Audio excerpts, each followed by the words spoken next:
All righty, everyone. Welcome back to the Coaches Union. Alex, how are you doing today, man? I'm running right now, Chris. I feel like I say that every time we get on here, man. We're busy and I don't like to be those guys like, oh, I'm just so busy, but like, God damn. Um, yeah, it's good though. It's good. It's a good week. I think it's good to stay busy. And I think our version of discussing us being busy is much different than others because it's coming from sheer panic. Um, yeah, you got a lot going on. Finals, Galenga competing this weekend, probably 55 other people competing shortly. Yeah, it's interesting like us having to travel and then I'm trying to set up my other prep people. I think I've got like 18, 20 something like in prep right now. And so they're having to like, hey, check in with me these days, and then on the back end, like get them through my travel and through my show day, and then let's see them the day after the show day. It's a lot of planning ahead, and then Mm-hmm. you'll just have a random check-in pop up. You're like, why are you checking in today? And you're like, oh, okay, yeah, I remember I told you you got to pass and blah blah blah. So it's what a lot of my spring cleaning post was about last night because a lot of people were like not falling in line where they should have, like just, oh, sorry, coach, couldn't check in yesterday, but here it is. It's like, no, man, like in order for you to be successful, I have to be efficient, and you're Mm-hmm. throwing off my efficiency. So like, stop, don't do that. Like, it's not me being a mean coach. It's like you not doing what I'm asking is throwing me off, and the throwing me off throws the rest of my people off. So you can't have that. Yeah, it's I think a lot of times people and there's nothing wrong with it necessarily because it's not their job, but people forget that we work with a lot of people. You work with quite a few more than I do. And so a lot of times it's also about evenly distributing the workload in a means to where you can actually give each client what they deserve, Yeah. right? Because it's like if you have everybody checking on one day, the last check-ins aren't probably going to get the same level of love and affection and attention as the first 40 might. You know what I mean? So like there's a means and a method as to why we parcel things out throughout the week to ensure that like okay, cool, I have the bandwidth to give everything to all of this chunk of people today and then this chunk of people tomorrow and so on and so forth. But once you start skipping your day and you move in, now you're kind of being like, well, you don't get first in line for the next day because you didn't do what I asked you to do for both of our behalves. Yeah, and that's exactly what it is. It's like it's making sure like I'm planning ahead. Obviously, like I prioritize my prep clients as they get closer to their show date. But like so when I'm asking them to adjust their days at random usually. It's like, hey, all right, let's see you here and then here. So like when I'm already thrown off by sprinkling them in on top of everyone else, and then you come in, it's like, man, like you just and again, it's only one check-in, but just think if like you have seven check-in days and one person from every check-in day fucks up. It's not that many people that can throw off a whole week. So Yeah. Yeah. Well, it's the same logic too when you have somebody who's like, hey man, like, can I pay you a little later this month? And then it's that one person's fine, but there's eight more of them also doing the same thing. yeah, You know? yeah.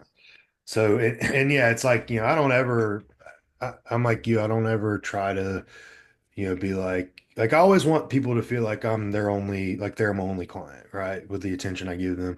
But at the same Mm-hmm. time, like having respect for your coach and knowing that you are not literally the only person, it's like there's a reason that systems are in play and you follow instructions. It's so I can do my job at the best capacity that I can. Yeah. So I don't do training programming updates on any day but Wednesdays. Like even Mm-hmm. if you check in on a Friday, but hey, I'll update your program on Wednesday because that's my day to update training. So, Mm-hmm. Yeah, it's anyways, enough about that. here we are. We got quite a lot to talk about before we fly out tomorrow, which is super Hmm. exciting. I'm actually packed up and ready early for once in my life, which is insane for me. Um, I find for myself, I don't know about you, do you become more productive in all things in life when you're in prep? Yeah, 100%. That's how I started a training business. Mm-hmm. I was prepping. Yep. Makes sense. I'm the king of spreading myself too thin. So I only spread myself to a certain level of thickness this time, but I do operate, I find I just operate significantly better. And like the deeper I get into prep, the better it is. It's also because it's like one, I'm waking up at like 6:30 now, not by choice, just because. So I'm like, well, I got to get my day started. And then two, I'm hungry, so I want to do shit to not think about being hungry. Yeah. Yeah, I think all of it. I think just the extra androgens in play, like just mentally just give a little extra drive. And you feel good. Like you're doing Mhm. cardio, you're eating flawless, everything's just fine tuned. It's like, why shouldn't my brain function properly and up until probably 5 weeks out, and then it goes down, you try to be productive, but you can't even remember where, you put the remote. So, Oh, um, no, yeah. no. I've found for me, it's like because I train at an open air gym. And so in the mornings, I'm fine. Now, granted, I do lose like 4 to 6 pounds after cardio. I've been weighing myself to see. So I'm losing like almost a gallon of water and sweat. But then post training, dude, I trained legs 2 days ago. It was like 91 degrees in the gym. And you couldn't have brought me to do anything for the remainder of my day after that. Yeah. Yeah. That was like the day I felt prep. I felt prep for the first time like 2 days ago. It's a good spot to be in. You looked good. Your update looked good this morning. Thank you. So Should we update the people? yeah, update them. I think we're 231, 232. Lowest weight was 231.7. So we still have like 14 pounds to go to make weight. I Yeah. would say I probably have 14 pounds and some change to lose ish. Yeah, we'll get you there, no problem. Oh, I'm not worried about that. I think like conditioning wise though, I'm very happy. Like I saw some outlines of the glute in the back double and some hamstrings for once. I'm like, wow, we're actually Yeah, doing the fucking thing, bro. their glutes, hams, and like your midsection. Yeah. Midsection's looking really sharp. So Yeah. All in all, I think we're growing into it. I feel good. So anyways, we've got quite a few things to talk about. So thank you to anybody who did participate in our questionnaire this morning. So first thing we're going to talk about is steps. So like the beautiful TDEE. Are those included with cardio or are they separate? no, they're not included. Mm-mm. So steps is your daily activity, right? So like just what it takes for you to be a human, Mm-hmm. like walking your dog, walking from the kitchen to the bathroom, all that stuff. Cardio, and so how I ride it is I put daily steps and then I put moderate intensity cardio. So cardio is a duration of time where your heart rate should be within certain parameters. Um, and so the intensity is going to be higher than just walking around. So, Mm-hmm. um, there's no right go. You go ahead and talk, and then I'll finish it.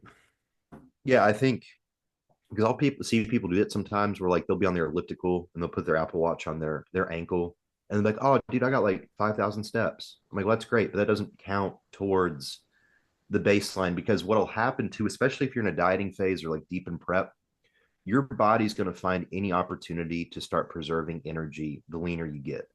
And so what will happen to some people, it's happened to me prep many preps ago, but um, cardio would continue to increase. So then like fatigue and recovery starts to decrease.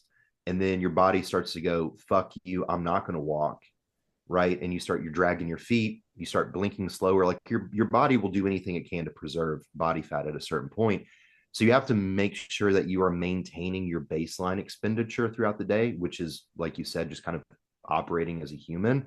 Otherwise, you run into a situation where you're not really in a true deficit because yeah, you might be doing 2 hours of cardio, but if you're only getting 1,000 steps and you usually get 10,000, that's going to very much alter your actual output on a weekly basis.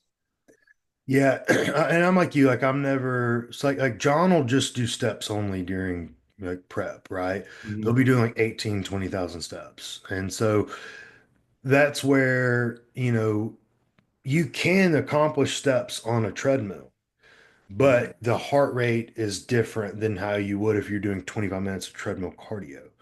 And Mm-hmm. so I will say though, I use steps like you're saying as a guideline of like basic activity, right?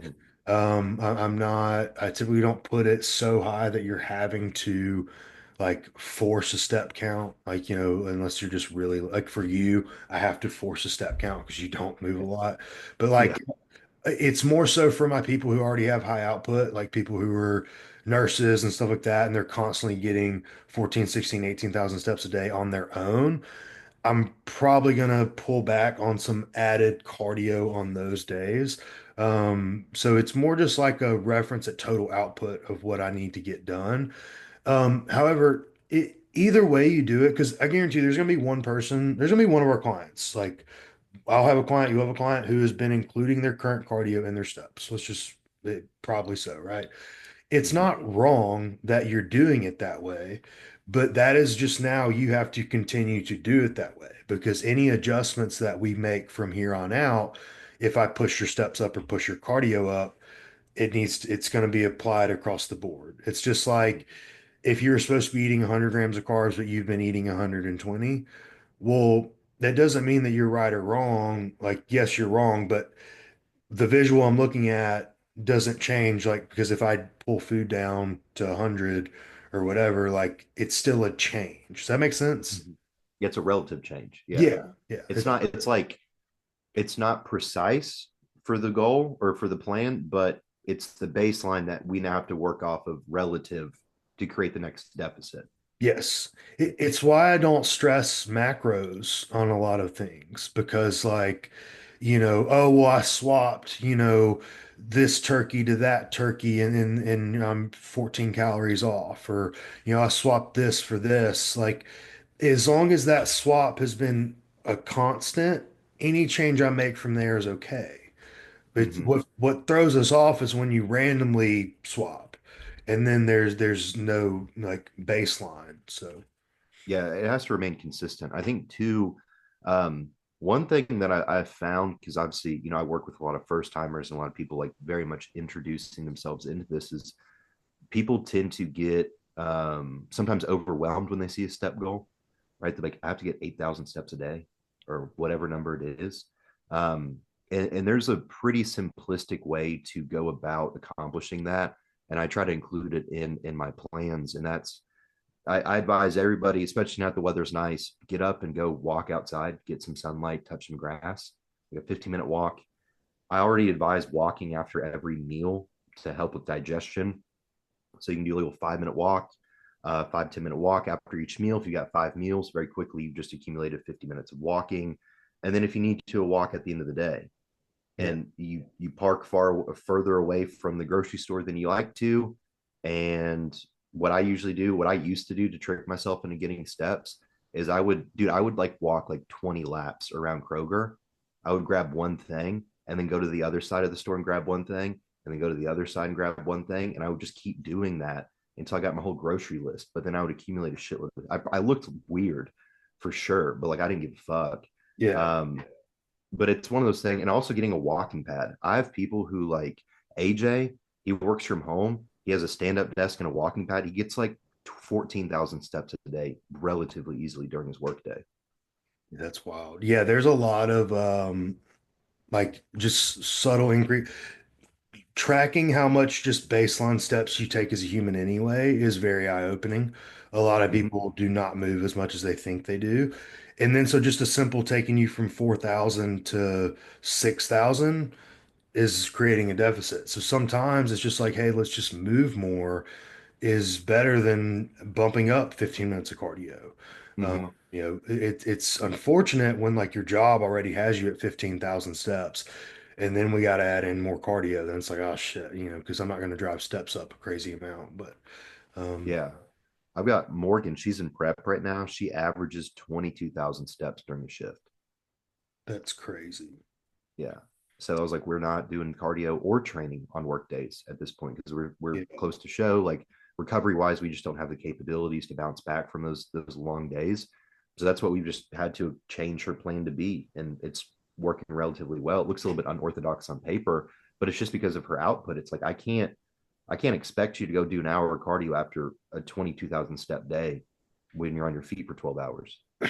Yeah, that's something I've done like over the last year is I control a lot more of people's work schedule variables. Like, and I'm more deliberate with their cardio. I'm more deliberate. Like, so I take everything into consideration, like their shift, what time they wake up, what time they get off, you know, what their job is like. And so it's very rare you see me like X, 25 minutes of cardio 6 times a week. I'm usually telling you exactly what days I want you to do cardio, exactly what days I don't want you to do cardio. There's times where some shift workers, I'm like, hey, if we only get 12,000 steps, cool, you still have cardio. If you exceed 15, no cardio that day. Hmm. So it gives them, but because not every day is different, especially a person who works on their feet. Um, so it goes back to your coach just needs to know what they're doing. Yeah, it's All precision. In that case, it's precision, right? Like Mhm. that's why with my forms, I have like a weekly summary tab. So it's like Monday through Sunday.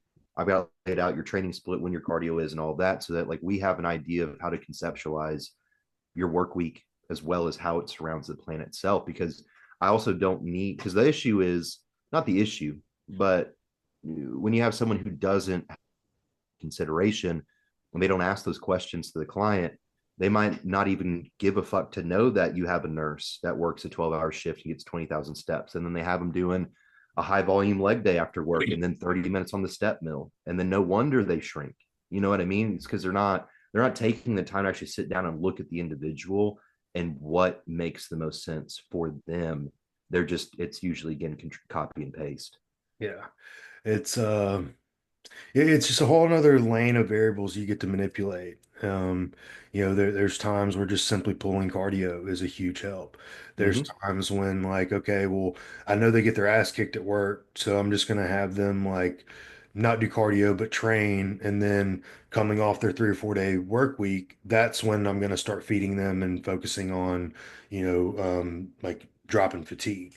It's Mm-hmm. almost sometimes like counterproductive to try to cause a fatigue drop as they're going into a job that is fatiguing them. So it's like, Mm-hmm. let them just embrace that suck. They're going to come out of it. We've got another little stretch of one runway.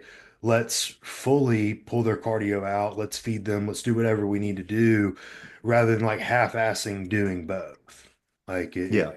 and that even goes into training, man. And it's like, why you don't want to have your most brutal training day on your most brutal work day Mm-mm. or right after like it's like, hey, okay, well, we got an off day. Like that's the green flag of like that's the day we're squatting. That's the day Mm-hmm. we're deadlifting. That's the day, you're probably not going to put chest on that day, but I'll definitely put legs or back. So Mm-hmm. um, all in all, it's a lot more than just like simple 5 by 25 cardio or 4,000 steps. It does get very precise. Yeah, and even going down to like the type of machine you use for cardio, Mhm. like using AJ as an example, his legs tend to be the first thing that kind of go, especially in his front poses. His adductors kind of tend to flatten out and get a little shallow. Mhm. And so what we found for him is when we first started prep, when obviously his body fat percentage was higher and he had more recovery capabilities, we were using the elliptical. We're doing intervals, like going hard in the fucking paint.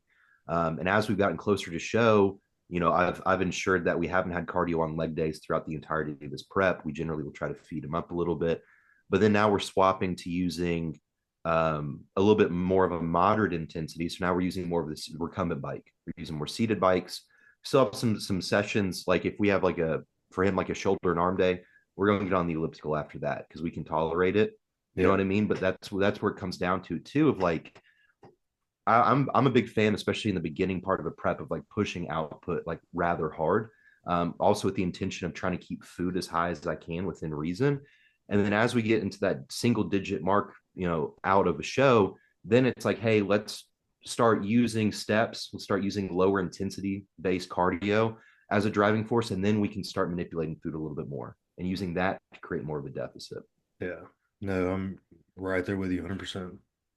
But then you see some people where it's like 2 weeks out, they're doing 2 hours of stairs, and I'm like, your legs are not coming back, bro. Like there's just no fucking way. Yeah, how did we get there to begin with? Like your training must be god awful if you're doing 2 hours of cardio. Yeah, well, that's one thing that Ron Partlow said, and I listened to it during a prep, which we'll get to. That was actually the next thing we'll talk about is prepping. But where he's like, if you're doing more cardio, more minutes of cardio than you are weight training, you're fucked.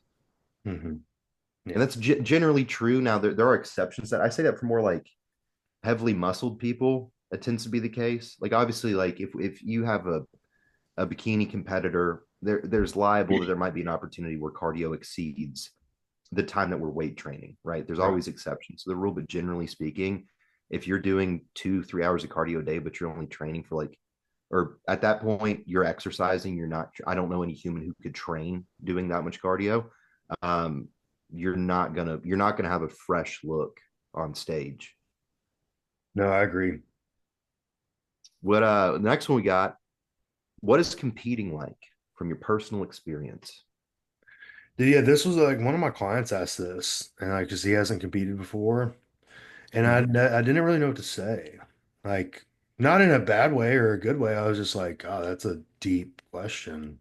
Um, so I guess trying to explain what competing is like to a first timer was kind of how I took this, and then we can take it into what um, competing is like for us personally. But a lot Mm-hmm. of like your first time, like it's a lot of like being overwhelmed, a lot of not knowing. I remember like being so intimidated by like a judge and by anyone really there. Like, you don't know, you don't really have a lot of friends there. It's a lot going on. You don't know what you're doing. Mm-hmm. But like once you get there, like everybody's pretty cool. It's pretty like it's like a you look around, like, okay, like I'm not so out of place, right? Mm-hmm. Um, and then the all I remember just from every show day really is it goes by so fast. Like you're on stage and then you're done. You're like, that's it. Like Mm-hmm. that's what I was working for 20 weeks, like that, and it's gone. Like that, I don't get to do anything else. Like that's probably the frustrating part. Is how fast it goes. Yeah. But like as you get better and as you get more experience, you understand how to really soak in that like 90 seconds. Mm-hmm. And then it's like, man, that's all that matters.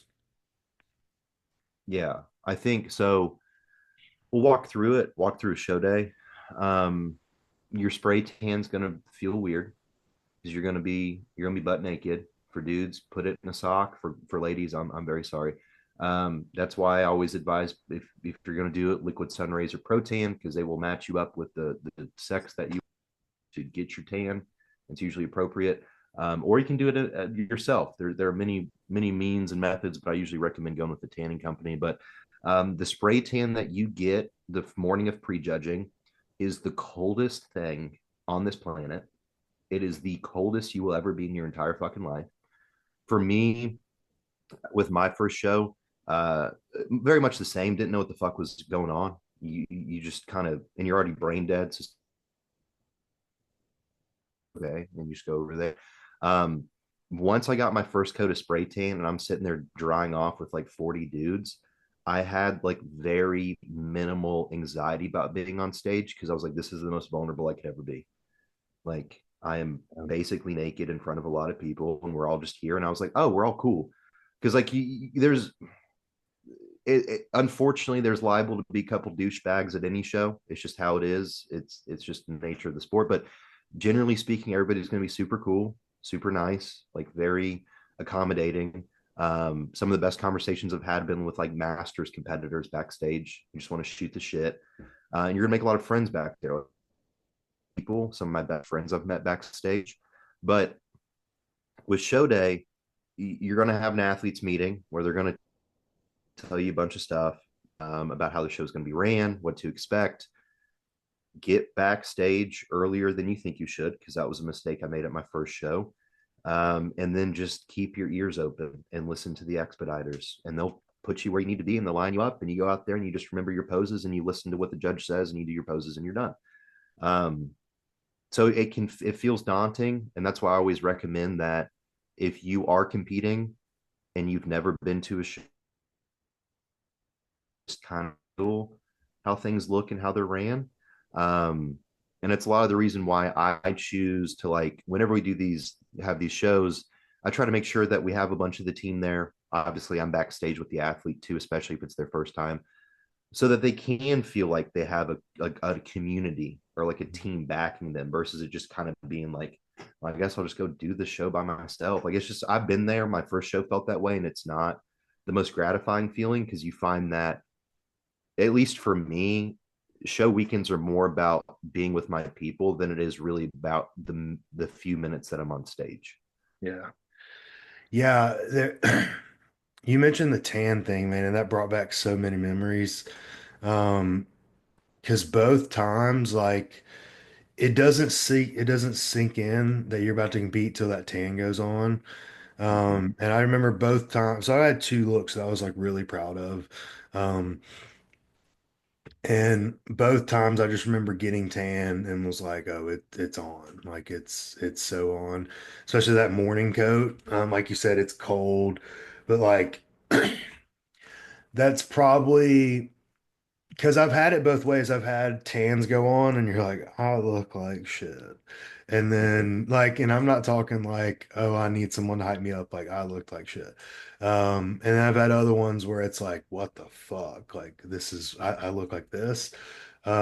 And so that I tell athletes all the time, take photos, like as Mm-hmm. many photos as you can in the like hotel room photos are my favorite Mm-hmm. because like you're only going to look like that for 24 hours. Like no matter how great your rebound is, no matter what, whatever, you're only going to look like that for a brief moment in time, and it's going to go by so fast you want to look back at it. Like Mm-hmm. I still look back at like the 24 hours out photos I have and was like, holy shit, like that was so cool. And as you get better, like not just like award wise, but as you just get better as a bodybuilder or whatever division you're in, um, you learn to like soak up that. And it's and that again, like it goes away from the food, it goes away from, you know, all the other outside factors, and it's like, man, I want to enjoy this moment. And so that's something that I think a lot of people should take into account. Like, hey, embrace it, enjoy it. Um, and then two, you're talking about like, the athletes meeting and the show days. Like, it's a very veteran move to not go to the athletes meeting. But if you don't go, just know that like you better know the schedule. Like, Mm-hmm. don't go and then just assume that bikinis last or assume that bodybuilding's last. Like you better know, like if you're, veteran enough to not go, you better be veteran enough to know everything else. Um, and yeah, that's I would say on stage, personally, I just loved because I always had a good back double. Like my back double bicep was always pretty good. Um, I just loved that feeling of posing next to someone and just being like, I got you, like I got you here. So it's more the competition. It wasn't ever about like the awards. Like I wasn't this big, like a winning, award winning athlete, but like I loved to compete and Mm-hmm. just like pose for pose. I didn't care about the routines. But that's what I remember most was just like displaying everything you worked for. And then you get done and you just can kind of like soak it all in for a second. Yeah, that's all I care about personally is call outs. I just love being in a call out with people. Like that is the only time that my competitive nature comes out. And I love when it comes out in those moments. And for me, dude, it's like mine's when I hit my vacuum on stage. That's where I'm like, I know what's up. Like this Yeah, is it. like I Like got you. that's the yeah, exactly. Like, come on, dude. Like that's what I live for though. Like it's I don't give a shit about the individual routine. I will stand 10 toes. I think it should be optional when it comes to your routine. I digress. But it's I don't know, it's cool because it's like there is a level of there should be a level of mutual respect and camaraderie between the people that you're standing on either side of, Mhm. that you're not going to be a douche But like, no, I'm there to win. Like we Yeah. can be boys off stage, on stage. I'm coming for your fucking neck. Yeah, it's almost like it's disrespectful if you don't push each other. Not like literally, but like I want to be beat by someone good. Like Yeah. I don't want you sweating and puffing and out of breath next to me, ruining our fucking shot. Mm-mm. Like bring that heat, dog. Like if you're gonna beat me, fucking put it on my ass. Mm-hmm. And dude, I think the same way in jiu-jitsu. Like if you beat me, like fucking dominate me. Like Yeah. don't make it close. And I have the same thing too. Like I'm trying to dominate. Like, Yeah. and same If thing you with clients. if you beat me, I'll shake your fucking hand for it. Yeah, I say this to athletes all the time. Like, if you get beat, you should have enough respect to the game to shake their hand and appreciate that like what took place because Mm-hmm. like there's nothing you can do. It's out of your control. Whether we agree with it or not, like that's a whole different discussion. But like, respect the game enough that it is what it is, you know. And Mm-hmm. so, I would say something to not do on show days: don't show your ass. Like, I remember getting called um, fourth place, and I was like, I started to smile because like I knew how the judges were going. I knew it was a size thing. I knew it wasn't condition or whatever. So I just smiled and was like, like I knew I wasn't a fourth place physique, but I was like, like whatever. Like it's part of it. It's just part of it. Like I remember when I got third at the Knox, I was like, okay, you Yeah, know, I got there's beat. there's nothing you can do. And, it just makes it worse if you do show your ass, if you pout or pitch a fit or throw your trophy or storm off or, not shake the person's hand. Like, it's just, it's disrespectful. And like, Or if you go on social media and ask for people's opinions. yeah, yeah. Tell me what y'all thought here. Man, look, pictures don't lie.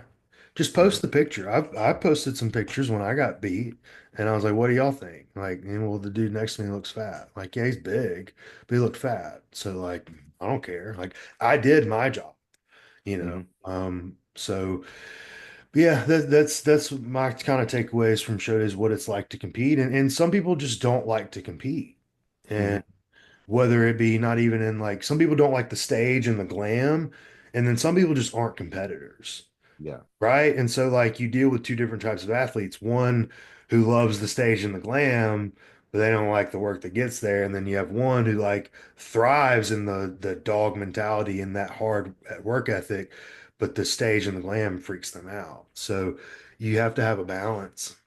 Dude, I love the athletes that I put on stage, right? The second they get on stage, I'm like, I've never seen this personality before. You know what I Right. mean? Like you're like, Mhm. oh, you're a motherfucker. You found it today.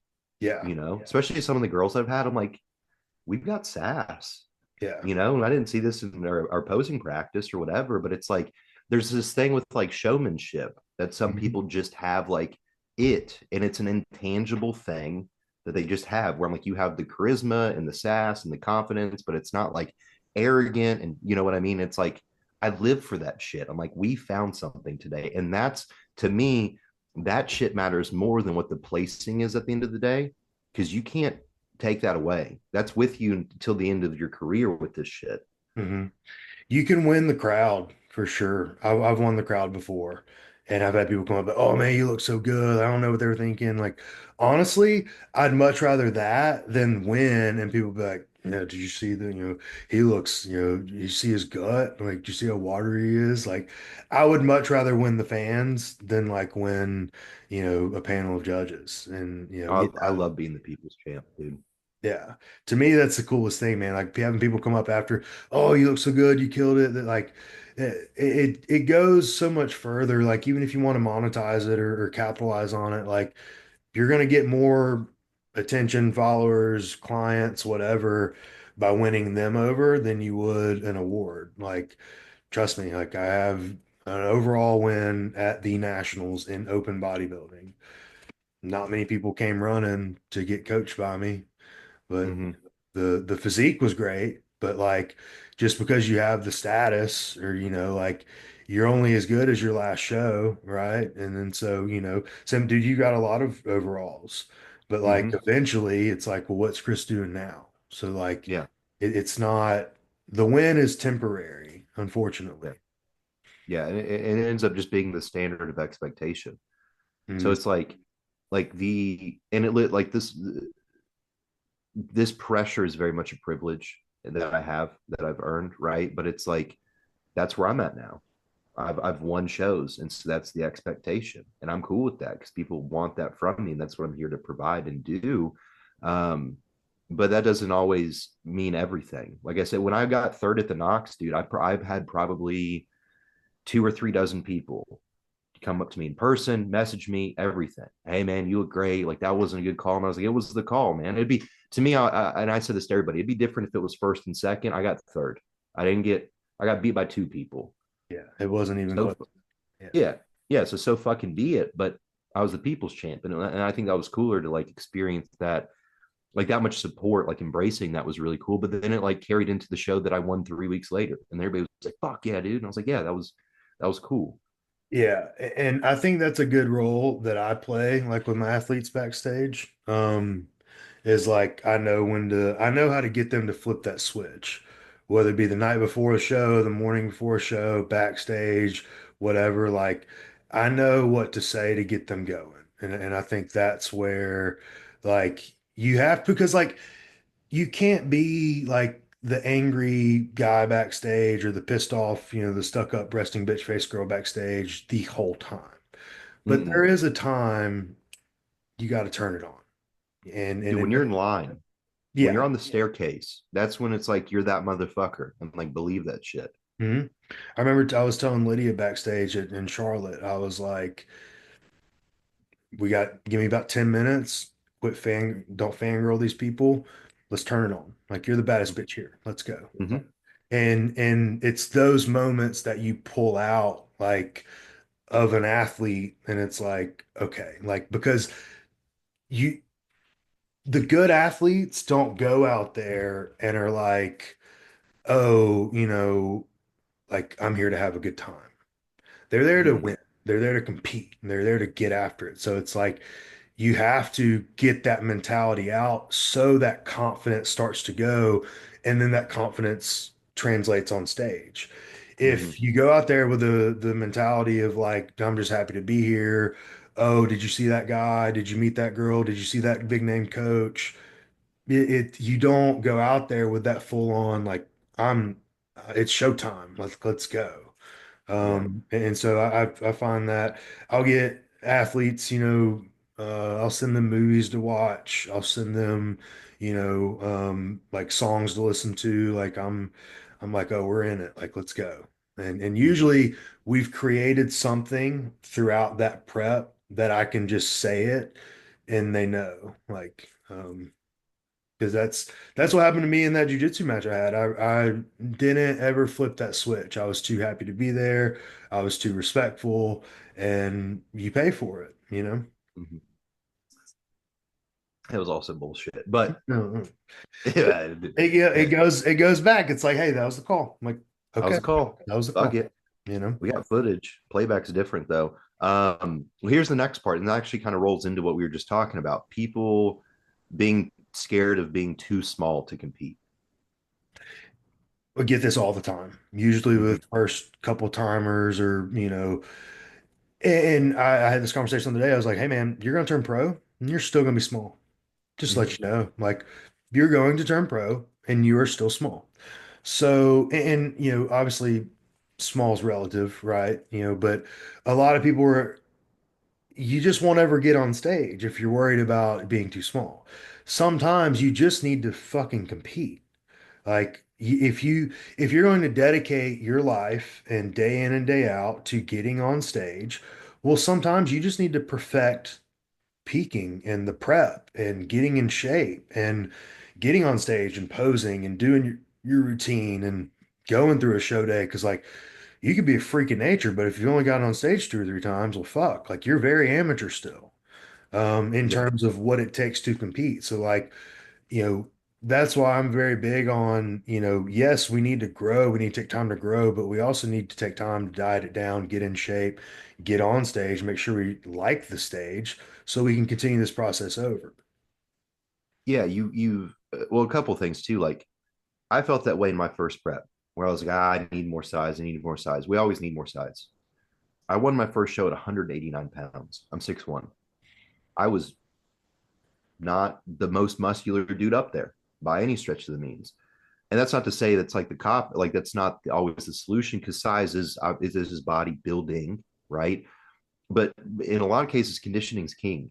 And so if you show up, one, if you're with either of us, we're also not putting you on a stage you don't belong on. That's the biggest thing. Like Yeah. we've had conversations well in advance. We've gotten you prepared. We're putting you up there for a reason. But to your point, you got to keep. This is a sport where you got to keep showing up, and you got to give your soul to it. And you might not ever get anything back on that investment, and that's okay. My first show was 189 pounds. I hope this show that I'm doing my sixth and seventh show of 5 years of competing, I am peeled out of my mind at 217 pounds. But the only way that's occurred is I went and did a show and they told me what I needed to improve. I went and tried to improve it, and I just keep coming back and doing the same shit. That's all it can be. Like there's this, and I understand it as we all live in this. We all want perfection, right? We all want to be like the best that we can be, and that's awesome. In this sport, the concept of a perfect physique does not exist. It is an intangible concept that does not exist. Chris Bumstead could still make improvements. Mhm. Bill Heath could still make improvements. Ronnie Coleman could still make improvements. Everybody could still make improvements. But that didn't stop them from going and fucking doing it. Yeah, and if that's all the judges have to say is just get bigger, like that's what I was told my last two shows. Oh yeah, do look good, just gotta get bigger. I'm like, okay. Like I knew that. And so a lot of my athletes, if you feel like you're too small, I know. Like I know you're too small. I know what we have to work on as soon as we get off stage. Like I trust me, I already know. Like I know we're not 100 out of 100, but that's the part of bodybuilding. Like you're not a master at this in your first couple shows. And you like the level of effort that you give leading into like your in off season and your first show prep is going to be immense. But when you step off a stage, especially after your first show, but after any show, the level of effort and fixation that you will and the drive that you will possess is something that cannot be replicated. You have to get on stage to earn that, to get that, right? What win, lose, draw, whatever it may be, you get off stage and you're like, motherfucker, I can't wait to get back in the gym. You Yeah. know what I mean? Like, and then you're gonna push, you're gonna unlock a new level of work ethic, of commitment, of obsession every time you get back on the stage and the months following. And you can't it's just a different level of fixation that comes with it. And that's how people level up in this shit. But again, you can't get that unless you have done the first part, which is going through a prep. Yeah, and to me, man, it's like if that's all that we're told is get bigger, cool. Okay, why Mm-hmm. did everything else I could, right? I would much Mm-hmm. rather be told to get bigger than get leaner or get harder or, get fuller. A lot of times people say get fuller, you just need more muscle. Like Just bigger, yeah. it's not a flat full thing. You just don't have enough tissue to fill. Um, Mm-hmm. and to go on that point and then to go into what it's like to tie that back into what it's like competing, what it's like to lose. So I did my second show was a Dexter Jackson because the first show I ever did was the capstone. I won the novice heavyweight and then got beat by the overall in the overall. But after that, I was like, I'm the shit. Like I just won the novice class. I'm gonna go to the junior class. I went and did the Dexter Jackson in Memphis, the junior class the next year. Brother, there was 14 people, 15, 13, 14 people in the juniors.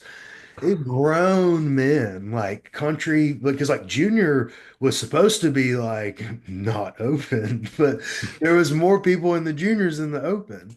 Because back then, like every show wasn't a fucking qualifier. Um, Mm-hmm. and so I just remember one, like I think I got like 11th or 13th. Like I was close to last. I wasn't dead last, I was close to last. And I just remember like standing off to the side And it was just so like, wow, this sucks. And you just feel stupid. You feel like, oh wow, my family's here for what? Like, why are my friends here? Like you feel bad. Like you feel bad wasting their time Mhm. to come do this. And it's like, man, like so yeah, that will fuel you to your next show. And my looks between that show and then when I did the flex was totally different. And then I had a god awful. I still hate my friends for not pulling me out of my 2019 show. Um, it was the worst show ever. I shouldn't have ever been on stage. Again, I don't know why my friends told me to go through with it. It was a terrible prep, whatever. But after that show, I made this post. And I'll find it, but I was like, basically something, I'm gonna read it just because we were asked what it was like to step on stage, and this stayed with me for so long that I did so much different. One, like I think I almost killed myself trying to be a bodybuilder after this show. But I posted this thing and said, listen to nobody but yourself on your own skill set. You are the mastery of your own universe. I'm the master of this. I must take my own advice and I will be back.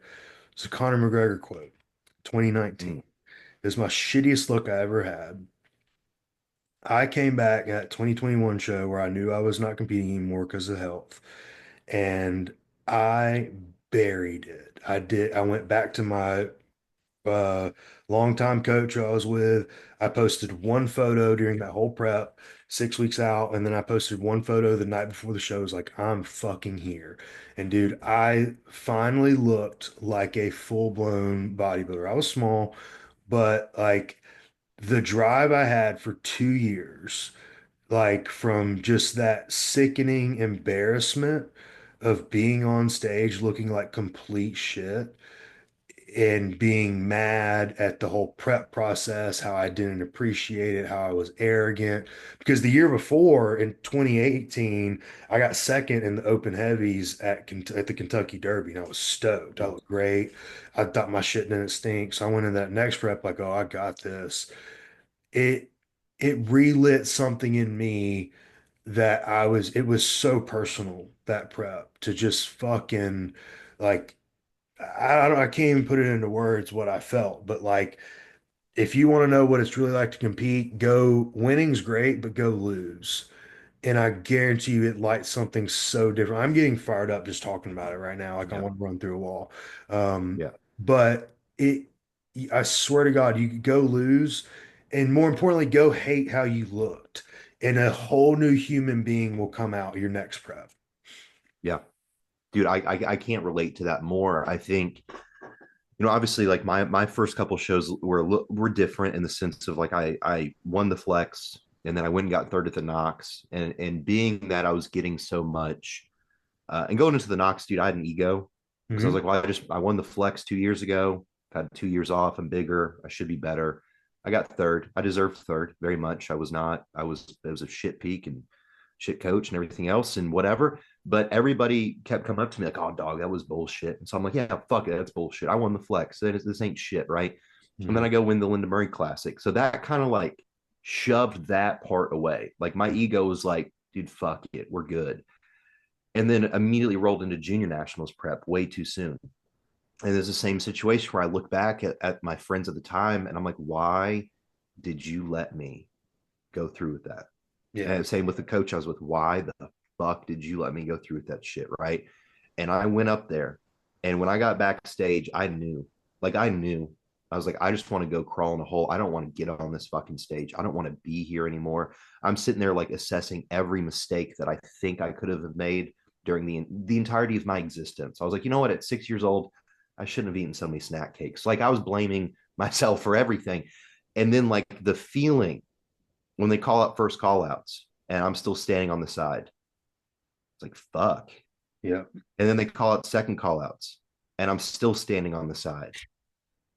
And I was like, mother of God. And then they put me in there and I got center of third. And I was like, fuck that shit. I was like, I guess I beat some people for whatever that's fucking worth. I was mortified. I was so mortified and embarrassed and ashamed and everything in between, which obviously led to a long stint of addiction and trying to obviously kill myself. But I had 12th place written across my mirror in a Sharpie for 2 years Mhm. in my bathroom. I had to look at that shit every fucking day. And I have a piece of paper on my wall that says, "You are a 12th place national competitor until you prove otherwise." And Yeah. that has driven me for the last 3 fucking years. But that's been what's driven me to produce the physique that I have now. So Yeah. like I remember when I got off stage, Patrick Davis was back there. He's a coach out of Texas. And he walked up to me and he looked at me and he said, "This is the best thing that could have ever happened to you. And it's not going to make sense right now, but it will one day." Patted me on the shoulder and he walked away. And I just went, okay. And Yeah. now it makes sense. I get it now. It's so real, man. Like sometimes you need to lose. Like you need to you need to get your ass kicked just for Mm-hmm. that reality of what else is out there. But yeah, and I remember too, so like I had that fuel of a shitty showing, and then my coaching was starting to pick up.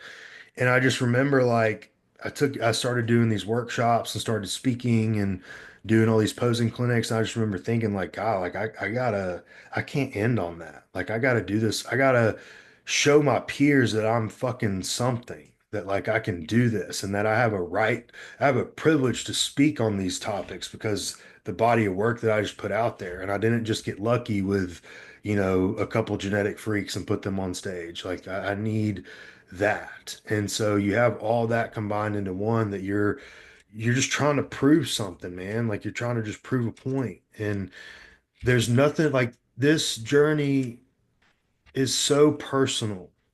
Like it's so selfish and it's so personal. So like use it, Like man, and I say that now, even like I'm I'm close to getting my brown belt. There's coaches out there now telling me, "Oh, bro, you should be a brown belt," right? I don't care about the belt. Like I'm trying to prove something to myself. I'm trying to fucking when I'm competing against people, when I'm trying to roll with them, when I'm trying to smith them, I'm trying to smash them. I'm trying to get my game better. And if you get your game better, the belts and the accolades come. And it's the same with bodybuilding. Like you have to get better. And if you get better, the awards will come. Like they will come. You may not get first place, you may not win every freaking show, but like if you keep improving, it's something's going to come from it. Whether it be clients, whether it be followers, whatever you do this for, like something good is going to come from it. Yeah. Yeah, I continue to say it, right? Like these shows are stopping points in a very long journey, or just taking a little pit stop. Um, and it doesn't define everything. Because again, like people don't look at me and go, he got third place at the Knox 4 years ago, right? Like, that Yeah. shit. But also, people don't look at me and go, "Oh, he won the Flex Lewis Classic in 2019." In the same hand, it doesn't define everything. And actually, I made a post when I lost to junior nationals that more or less said that, where it was like, "This placing doesn't define my worth as a human; it defines me as an athlete." And right, and at that point, it was I either made the decision to give up, and I did for a period of time, and I do regret that, but now I've made the decision to prove a fucking point to myself. And it's not for anybody else other than me, that like next time we get on a national stage, that's not ever going to happen again. Yeah. Yeah. Because at the end of the day, man, like I can give you the greatest plan, the greatest protocols. I can give you all the tools. I know I'm bringing my A game, but if you don't want it, or if it's not personal to you, I can't drag you across the finish line. Mm-mm. Like you gotta want it too. And I think that's why this prep this time is going well for you. Like, I know we had some hiccups in your last one, and then your show before that was you didn't like that either. But like this one is so personal. I remember your last show. We didn't win an overall. And I remember I sent you a picture in your die trying hoodie, and I was like, your next time you're on stage is very personal. Like, Mm-hmm. because and I don't think I've ever told you this. I was so bothered at how the old the you know you get the genetic anomaly, you get Chris Perry, right, and then you get Alex, who's a great coach, and then it doesn't turn into an overall. It doesn't get that expectation of what everyone thought was coming, right? Like I took that so personal, and you probably know I took it personal, Hmm. but it just fueled us now to like I fix things I need to do on my end as a coach. You fix your things you need to do on your end as an athlete. And now it's like, oh shit, like now it's coming. Yeah, it's coming, dude. I got goosebumps. Like it's coming. Yeah. So shout out to that. Lose, Losing's a good thing, and it might not feel like in the moment. Losing's a great thing, right? And like I saw I think it was a Ray Williams speech where he talks about these like God doesn't make a mistake. Like you lose Mhm. for a reason. Like, and there's more. I think there's more value in losing than there is winning in a lot of cases because you can't. Again, like I say this to everybody, like my goal for all of my athletes is to have them win everything. That's what we all want for our people, right? That's just not going to always happen. But there's always something of value to be taken away from every circumstance, whether it is we had a great placing or we found that charisma or we look better than the last time. That is all this is, right? At the end of the day, this sport, you're going to give what feels like an eternity of effort for a marginal amount of improvement. But if you continue to do that, as long as it is half a step forward and it's never a step back, it's just a matter of when you get where you want to be. Yeah. Man, and it's weird. People might turn their heads at me saying this, but I've coached since 2018. I've had some athletes where I'm like, they don't need to win. They don't, Mm-hmm. I don't want them to get last, but I don't want them to win because their work ethic, what they did during that prep should not be rewarded. And we are so screwed if they win. Like Yeah, because then it enables it. yeah, like, and so there's been times I've walked into shows like, all right, let's just get like second or third out of four, and I'll be happy because I don't need them to completely get their ass kicked because then like they'll have no motivation to ever turn it up. But then I don't need them to win because then that rewards the bad behaviors that's got us looking mediocre anyway. And so now it's like, give me somewhere in the middle. And again, that may be weird to hear a coach say that, but I would much rather us lose and do everything right than us win and have fucked off. Yeah, absolutely. Because it's like ego's a hell of a thing. We all have one. We all have to figure it out and battle it at times. And ultimately, like sometimes getting your shit checked will make you grow more. And I've got people like that where we haven't even gotten to a show prep where I'm like, I need to, in a very, you know, holistic way, break down your ego in certain parts and then we rebuild it. Yep. Because I know that, okay, if we just tweak this shit, we can go as far as we want. Right. And sometimes it takes being a little embarrassed, you know? Yeah. Um, I think that says a lot about your character as a coach because it's like, yeah, we want our people to win, but sometimes people don't need that Hmm. for the longevity of the sport. You know what I mean? Yeah. Is open bodybuilding dying at an amateur level? Yes. Yeah, for sure. I think yeah, yeah, it is. But it's weird because you go to nationals, North Americans, USA's, there's still some monsters out there. Like, For sure. don't get it twisted. Like, open bodybuilding is still flourishing, but just at the amateur level, it's just not as deep of lineups because there's classic guys doing classic who are just middleweight and welterweight bodybuilders who don't need to be in classic. And Mhm. then there's, it's just not the cool thing right now, um, which is unfortunate. But yeah, I don't know where bodybuilding will be in 10 years or 20 years, like open. Um, but the reality is like the gap between the regional classic, nationals classic, and then open pro. is like so much greater than regional bodybuilder, nationals bodybuilder, open bodybuilder. Like Hmm. it's interesting. And so if people really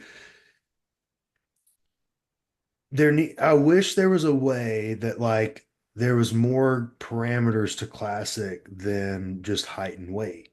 I wish Hmm. it was like a waist to chest ratio measurement, like, and you have to fall within these parameters, or a waist to chest to waist to quad ratio. That'd be cool. Hmm. That's where we're getting classic. Yeah. Not height and weight, because we can make people make weight and we can have small people make weight, but like they don't look just because you stick your leg out in one direction on a pose and like pop your hip to the side. Classic, bro. Like, no, it's not classic. It's just a shitty front shot. Yeah. Like, hit your front pose, but I, we're gonna see this forever as long as like which they're not going to do because of money, but unless they came out and was like the fit model and bikini and was like you can't cross over, like that would be awesome. Unfortunately, we're just not going to see that, and I'm curious to see how the trend of Chris Bumstead leaving does into classic and how that feeds into it. But yeah, like classic's wild, man.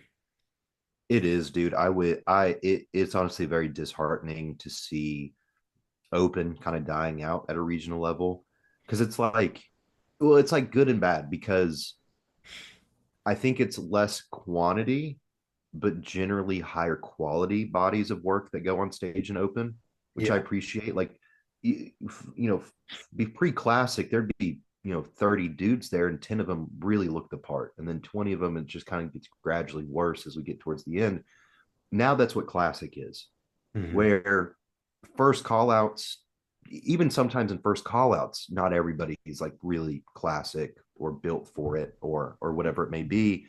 Um, and then there's 20, 40 other, it's usually younger dudes who I'm like, hey, we still got baby fat to lose. And that's not like not to shit on them necessarily, but it's like, hey man, we're just trying to take what we think is the easier route or like the cool route.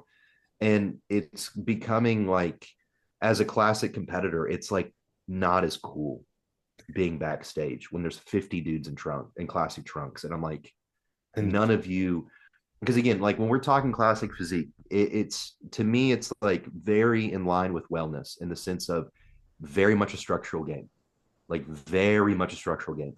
And I will, for once, be toot my own horn. I am built for classic because my hips are about this narrow and my collarbones are about this wide.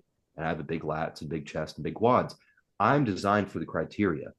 But then you'll have some dude who's got like a 40-inch waist and 20-inch legs show up. And you're like, just because we found a 2XL pair of trunks does not mean we're supposed to be here.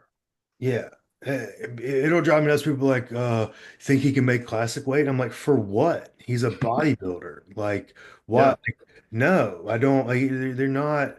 Classic is such a structural game. Like, it's mind blowing. Like, Law got beat is in Texas because he did class. Law thought he was going to win classic and lose bodybuilding.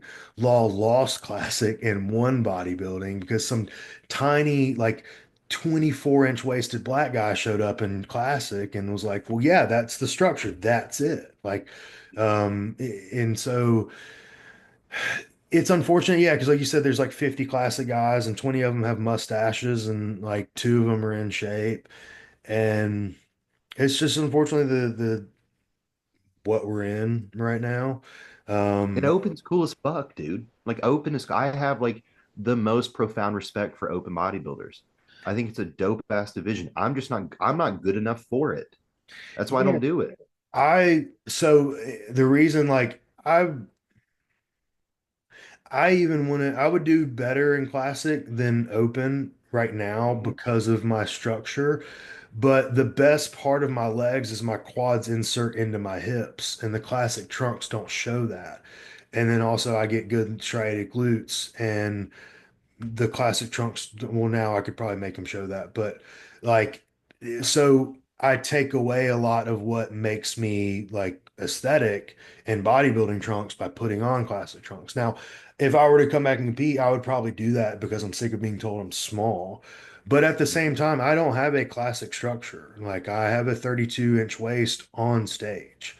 Like around Hmm. my belly button, my waist is 32 inches. I'm shredded as fuck. I've got serratus rippling, all up my body, but I don't have a small waist. Hmm. And, that's just the name of the game. But yeah, classic has taken over bodybuilding. I remember being backstage at the show and I was talking to this guy and I was like, man, like I just really wish I would have seen you in bodybuilding trunks. And he was like, yeah, he's like, I think I'm too small. I was like, you're not. I was like, dude, you would have just been a middleweight.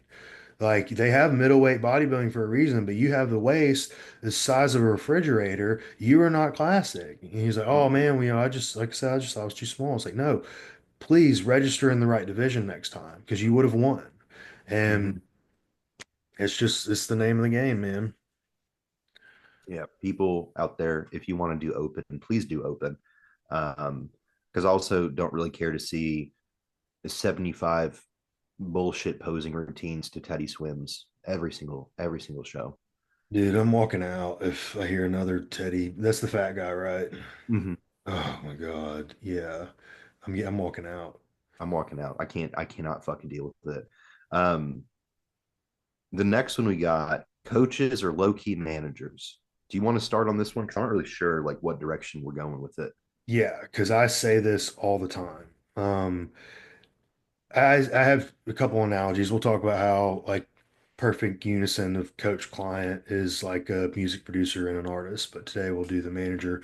Um, a coach, a good coach, like I find myself managing my athletes in terms of what shows they're doing, what phases they're doing, what suit colors they need, which, hair, makeup I'm not so concerned with, but like in order to like I had a client today, Masters Bikini Pro.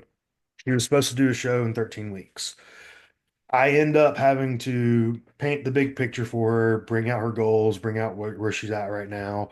And then I say, hey, that's just not, it's feasible, but it doesn't line up with where you're at, like hormone wise, physique wise, nutrition wise, training wise.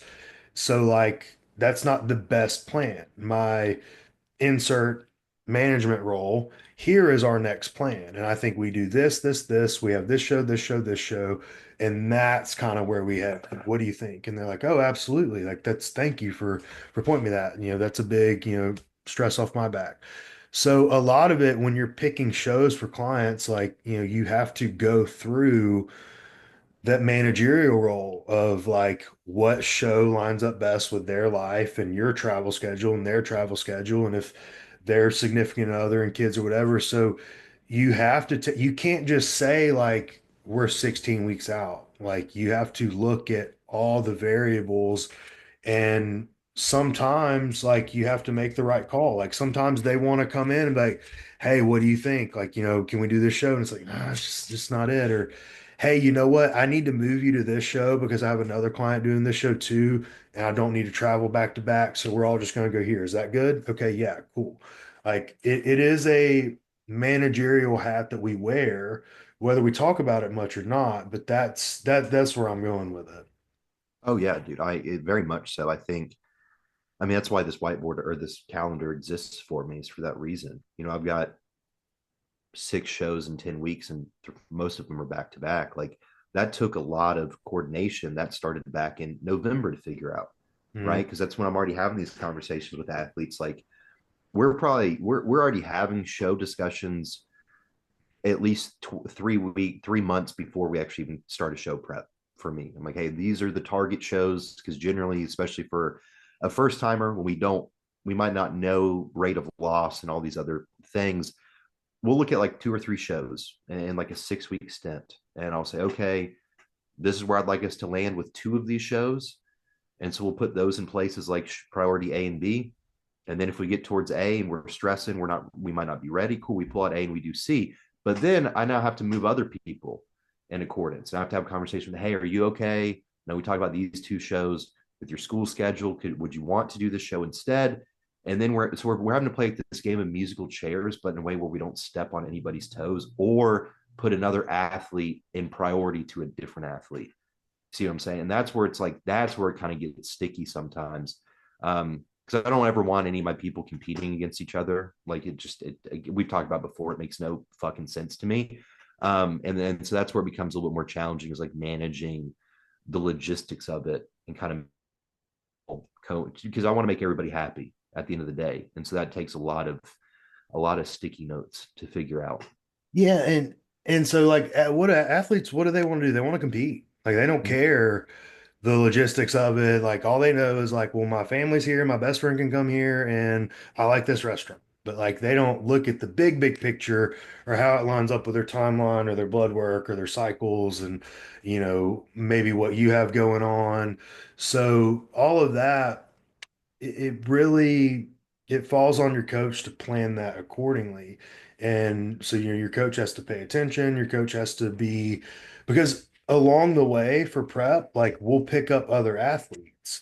Like you'll pick up people who's 9 weeks out, 7 weeks out, and you're like, hey, okay, well, like, where are you at? Well, I'm over here. Well, I actually got a show that's 9 weeks out. Would you be game to do that? And then I can be there. Oh yeah, sure, that sounds good. Like it's but if you just kind of free ball it or just kind of, go sporadically throughout the prep or your timeline of your calendar year, it's like, man, like you can get lost like pretty quick, or you're letting your athlete call the shots and it might not be the best game plan for them, right? Like you may have a first timer wanting to do the Nashville Fit Show, and you're like, hey, that's not our lane, you know.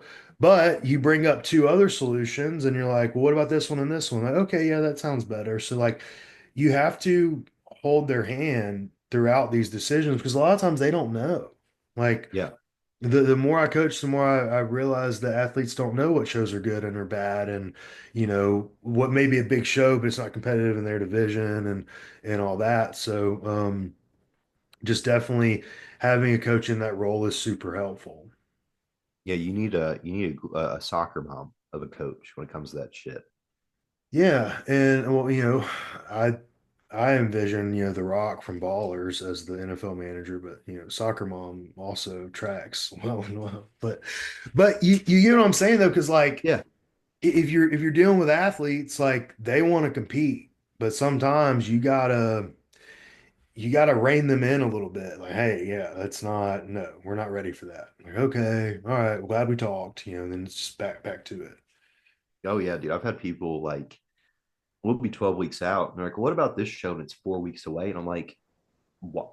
Why do you think that that's what we should do?" Like I appreciate the eagerness and the desire to be on stage, but let's do it when we're in shape. Yeah, yeah. You know? Um, yeah, you get so much thrown at you as a coach, and then it's like, hey, no, this is my calendar is designed this way for a reason. Like, don't mess it up. Like, Please. if you want to go somewhere else, cool, but like, I won't be there because this is Yeah. what I have planned. Yeah, I'm already planning. I have three people, possibly four, already planned for nationals of 2026. Hmm. Like, booking starts now. Yeah. Yeah. I always tell people like, dude, the sooner you can start with a coach, the fucking better for that exact reason. Because Yeah, like I've already got a map set out. So if someone comes to me and they're like, hey, I want to do this show, and they happen to be in the division of someone who's been with me already, you're not doing that show. You don't get ahead of them. They've been paying their dues. They've been working with me. Like, was that something that has to be taken into consideration too?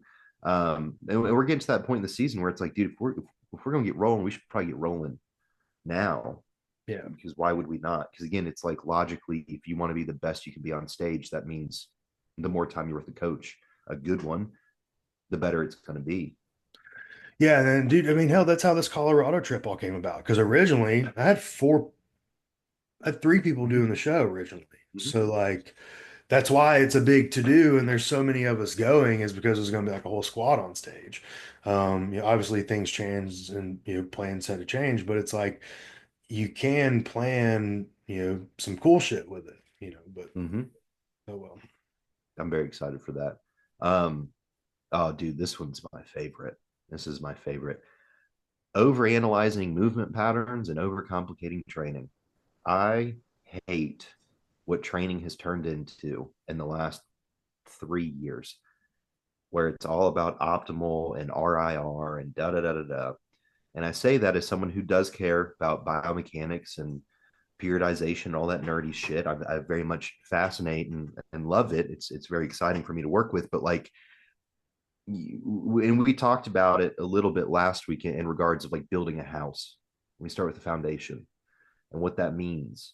What that means is free weight compound movements are where you need to be and where most of us need to be for a majority of our career within reason. You need to learn how to barbell row before you need to worry about a single arm lat pull down with your pinky slightly supinated and we're driving at this angle because of this resistance profile.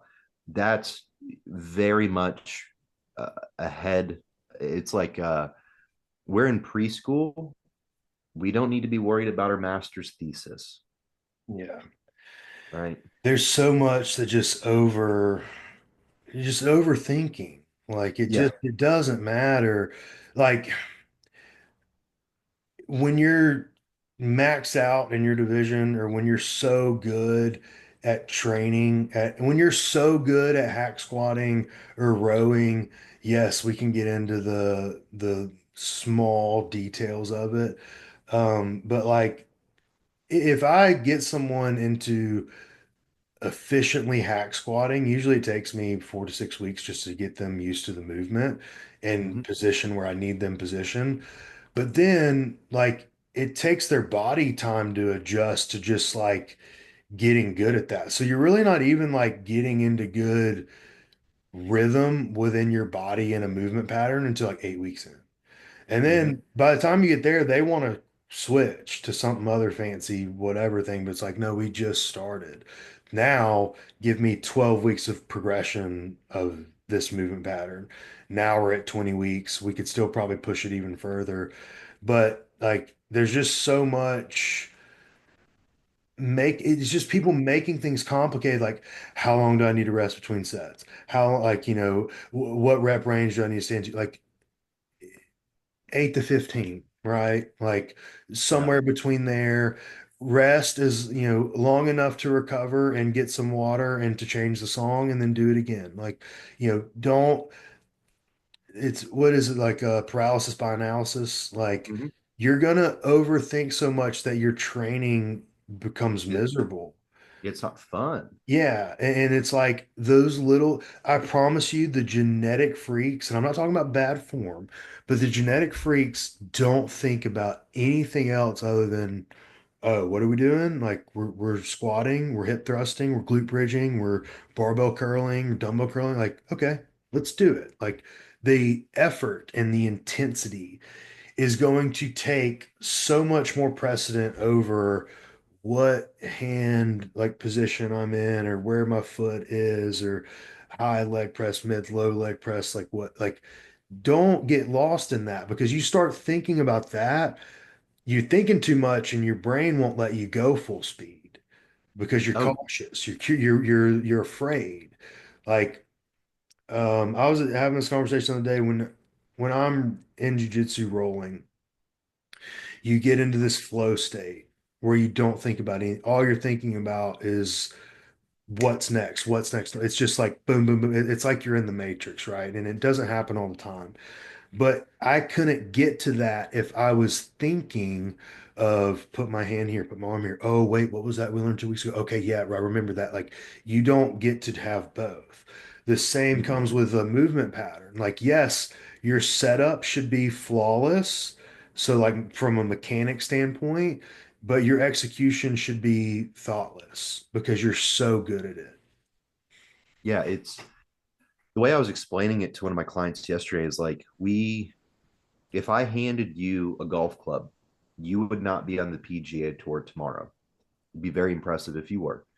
You're going to have to swing that club God knows how many times to become rather proficient with it. Same with a baseball bat, throwing a softball, whatever it may be. It's the game of repetition, right? And so every exercise that we are utilizing in the gym is a skill. You can sort of see Gru like right there. Mhm. Hey, Gru. Um, it's a skill that you have to learn. right? But then we also have to be able to learn to apply effort within that set while retaining proper execution. And that's a strength skill that takes time. That only comes with applying effort to the set, meaning if you go deadlift and you're doing like a 6 rep max, reps 4, 5, and 6 are going to be where you're really learning how to maximally strain through the set, but do it efficiently and effectively, in the sense of like we're not rounding our back, we're not losing our brace, we're not, hitching the bar, whatever it may be. But all of it comes back to the fact of like, and this is, and I've changed my ideals as I've matured as a coach and an athlete. While picking the correct movements is great, I can go into any gym and have an effective workout no matter how much or how little, how to work every muscle in my body. And I know that I will apply all of the effort I can to whatever exercise is presented to me. Like, dude, we've done it. God knows how. We'll go to the gym and we're just like, well, we'll do that first, and then we'll do that, and then we'll do that. And we're not sitting there looking at the resistance profile and writing our little log books. We're just going to fucking work, Yeah. right? Yeah. Right. And there's a balance of those two things, because you don't want to just go in and haphazardly do dumb shit, especially when you're newer to the sport. Like, you do have to like reinstill good training habits over time, but it comes with the fact of the matter of we are trying to do something super physiological. We are trying to have a super physiological physique, meaning we are greater than the average. Therefore, your performance has to be super physiological, your effort has to be super physiological, and your intensity has to be super physiological. You're not going to get a big back rowing a plate with like the most perfect little cadence ever. It's going to come from doing like a lot heavier, right? Again, the logic of I've never seen someone with a small chest or a big chest. Well, let me word this right. I've never seen someone with a small chest not be able to or press 315 with perfect form. Yeah. You know what I mean? Like a dude with a big chest, generally you can control and make it work and everything else. And like I can speak to myself. It's taken me a long time to figure out pressing patterns that work for my chest to get it to grow. And we found those, and then we applied it to intensity to it, and lo and fucking behold, it grew. Yeah. And it's about like getting used to doing the same stuff over and over again. You can change the order, you can change the rep scheme, but it's the same stuff, man. You either like working out or you don't like working out. Like, It, there's going to be days that you don't want to go do your push day, but it's push day and you gotta just do your fucking push day. But I think what you touched on there, man, talking about what's it called? Where was I going with that? The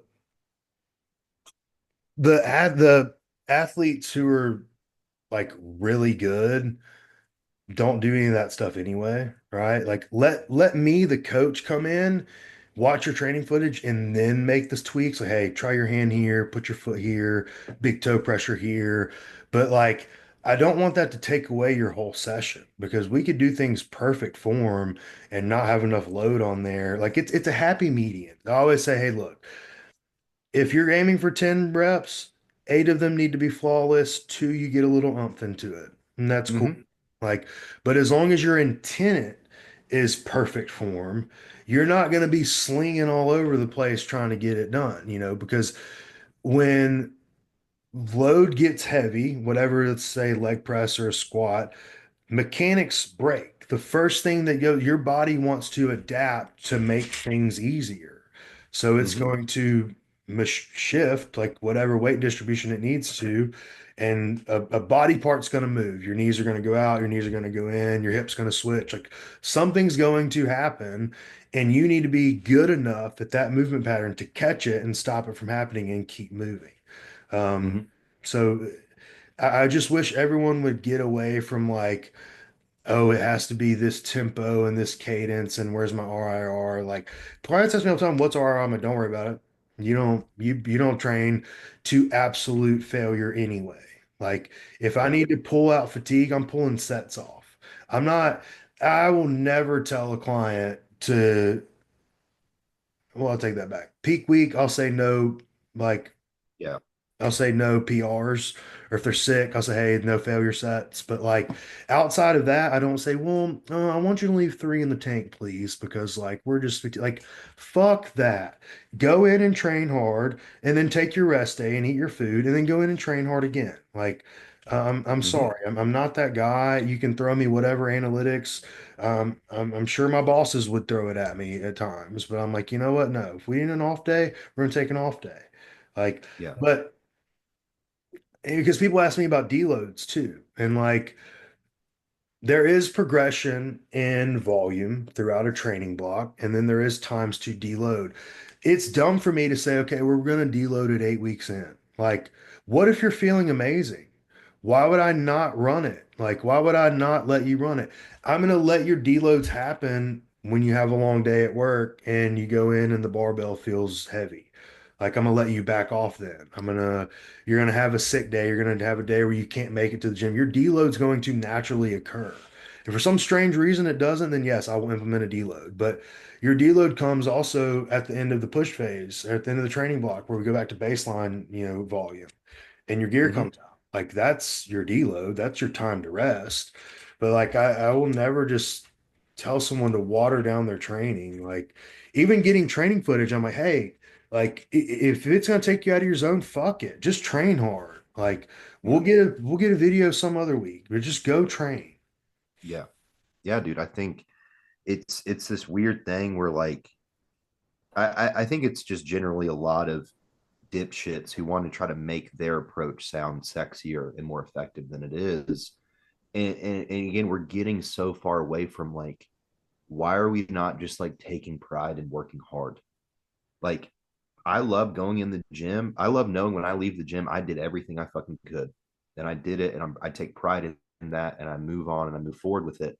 Um, but then you see people where it's like, oh well, fatigue accumulation and reps in reserve, all this other bullshit. Where it's like, dude, we are supposed to give our bodies fatigue to adapt from.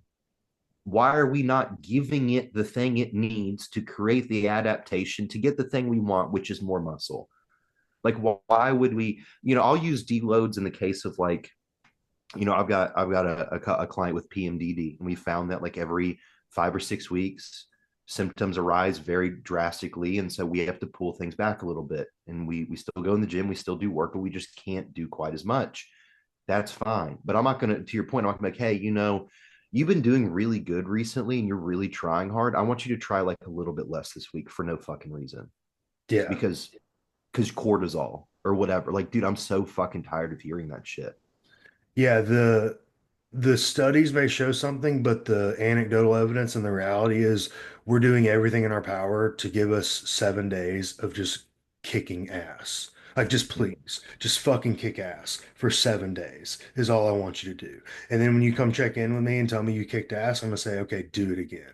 Like, get to a point that you're just murdering it where I have to come in and say, hey, all right, let's pull back. Like, Yeah, I had a girl, she checked in yesterday, telling me, she on her period took an extra rest day. Good. That's exactly what I expect you to do. Like, yeah, I don't need to green light that. Like, if you're not feeling good, if you're not feeling good enough to go have a good training session because of something like you sick, period, long day, way too long of a day at work, working overtime, whatever, just go home. It's okay. 100%. It's okay. If you know you can do it better the next day, by all means. But by God, you better do it better the next day. Hmm. Because if I wait on you, and again, you notice I attached like some ailments or some issues occurring where that's okay to take a rest day, an extra Hmm. rest day. I will not wait on you to feel motivated to go train. Like Yeah, that's another thing we're seeing is like, well, I'm just not motivated. Okay, well, do it anyway. Like I'm probably not motivated to look at this check-in if you tell me that you're not motivated, but here I am. So like, why don't you do it back with me? And then here we are. Someone's gonna get motivated and someone's gonna get some shit done. Right? So like yeah, it's and I remember I was talking to this girl one time and she was like, I just assumed that like every day you just go in the gym is just beast mode. It's like, no. Like there's plenty of days I walk in there and I'm like, fuck, I have a full session I have to do. But then next thing you know, I turn on some playlist or I go into some deep thoughts and then it's over. I'm like, okay, Mhm. well, I feel better now. And that's how you go about it. Yeah, dude, I will. I've had it numerous times where I'll go in the gym and I'll go and I'll sit in the bathroom and it's got like those motion sensor lights and I'll sit there until the lights turn off and I'll just think and I'm like, okay, you're here. You've got a job to do. I'll put on Mob Deep and I'll figure it the fuck out. And usually by like my first working set, I'm excited again. You know what I mean? It's like, or the second I fucking rip some smelling salts, and then I'm in. I'm going, dude. Like I'm already there. I can't do the motivation thing. That's where I'm like, I can't empathize. I've had to do things in this sport that I've never wanted to do when it comes to fucking bullshit cardio and everything else that I was not motivated to do. That's not what this is about. And I we hear all the time it's discipline, not motivation. And that is true, as cliche and tacky as it is to say, but it's like, okay, cool. I'm not always motivated to do my job. I'm not always motivated to go get my chores done. I'm not always motivated to fucking go to the grocery store. But you have a job. I have together. Go do it. Yeah. Dude, and so the coaching, the opposite end of that coaching side, right, is if a client comes and genuinely is not motivated, like there's something like deeper going on where they're not wanting to go work out and they're not Yeah. motivated. The first thing I do is say, don't go. Don't go. Don't go to the gym unless you want to go to the gym. If you want to go to the gym, train whatever you want to train. I don't care. And then usually what happens, a couple of days go by, maybe a week, and they're like, yeah, fuck that. I'm back training, ready to go. Sometimes I just needed a minute. Same thing with diet. People get burnt out on diet. Oh, I'm just, this, that, and the other. I've been craving this, that. Okay, cool. Go eat it. Don't follow your diet for a week. Hit me up next week. We'll start back.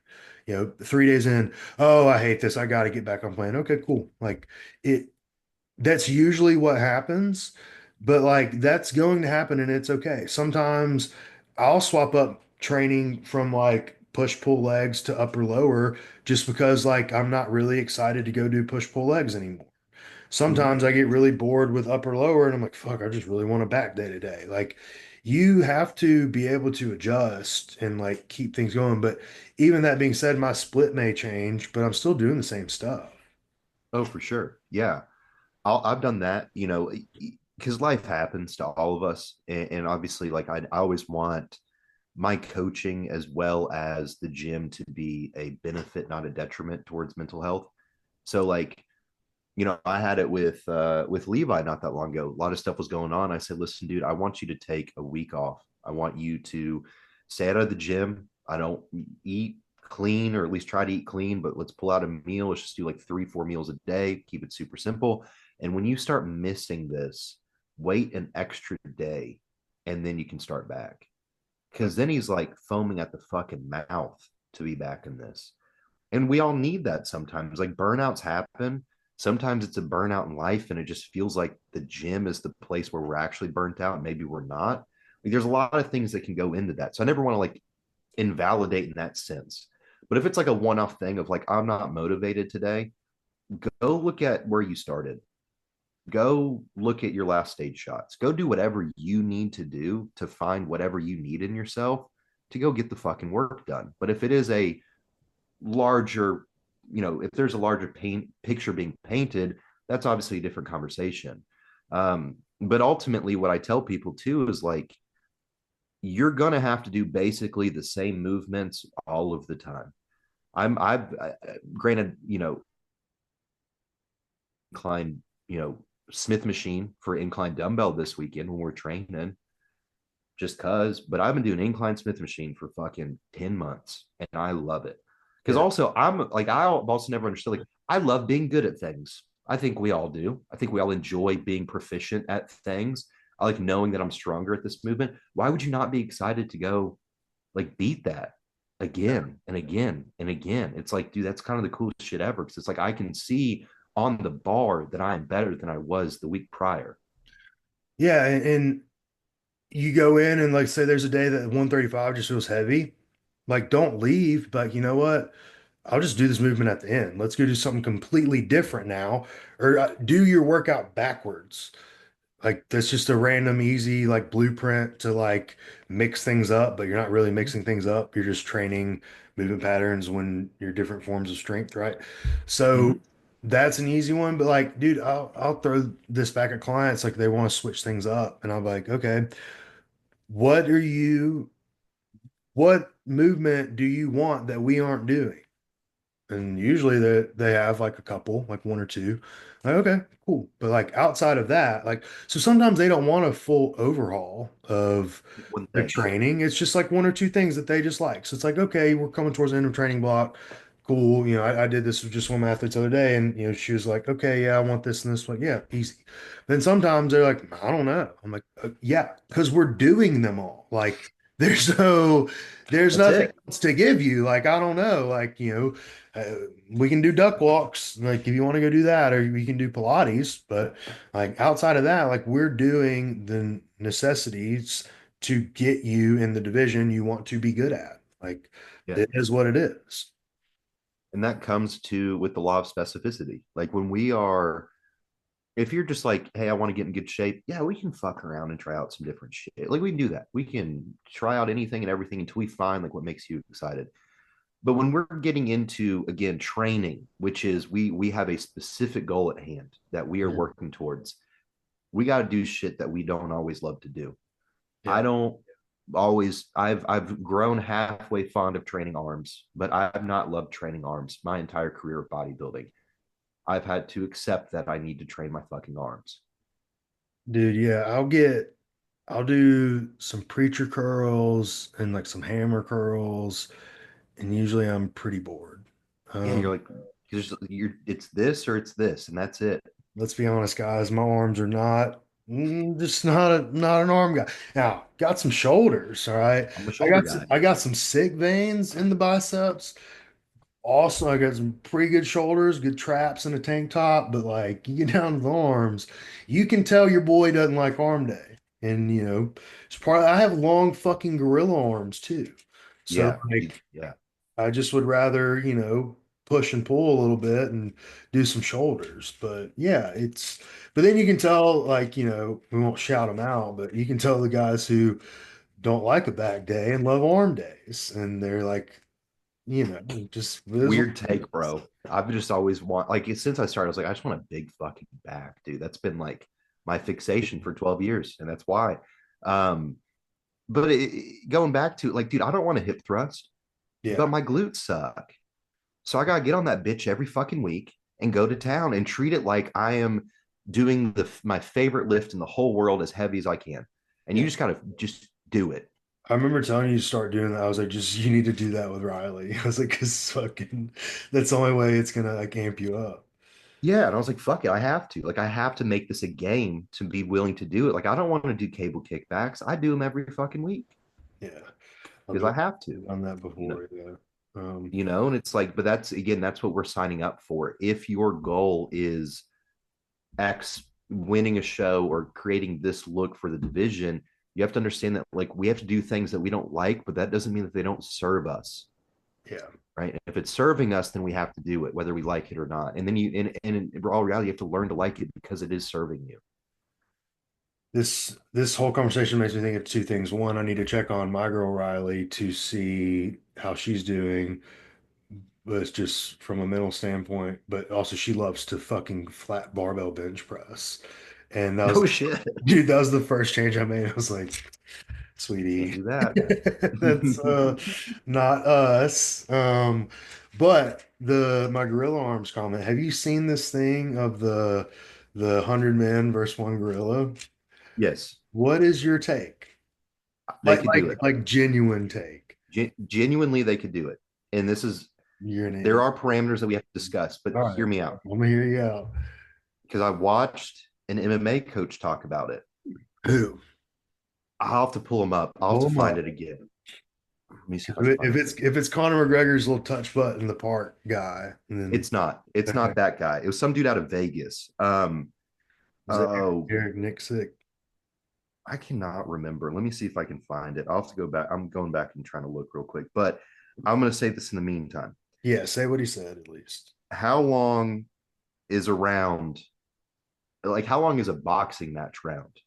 3 3 minutes. minutes? Yeah. People train their lives to be able to endure a 3 minute round or four, three, whatever it may be. Gorillas don't have the aerobic capacity. Like if we take 100 dudes, and even if we send them rounds of 10, like dude, people are dying. I mean, just people will die. There's not going to be a lot of dudes left. That's all I'm saying. Like if you keep sending rounds of 10, 20 dudes at this thing, it's going to get gassed at some point. But then if we also look at, are we sending 100 regular dudes? Or are we sending like a John Jones and a fucking Kimbo Slice and, this, that, Eddie Hall, and they're all on Halo and maybe some Adderall? Yeah, my take on it is I like the cardio angle. My only thing is like there's a instinctual factor to a wild animal on when it comes to not dying that is far beyond what a human can tolerate. Like a human gets tired, like it'll make a bitch out of anybody. Like fatigue will make a bitch out of anybody. And I just don't see a gorilla hitting that before we do. I don't know how we would hurt the gorilla is my biggest thing. Like, I don't know, like if we have no weapons, Mm, I don't know what like strike. I don't know how you would choke. Like, I guess the thing, like the only way you could do it would be to choke them out, right? If you look at animals hunting animals, what's the number one goal is to get to the neck because that's where you kill, hmm 'em, right? So you would have to like bring a pool of grapplers and strikers mixed in, but probably grapplers to wrestle him down, take his back, and choke him out is the only way to eliminate him.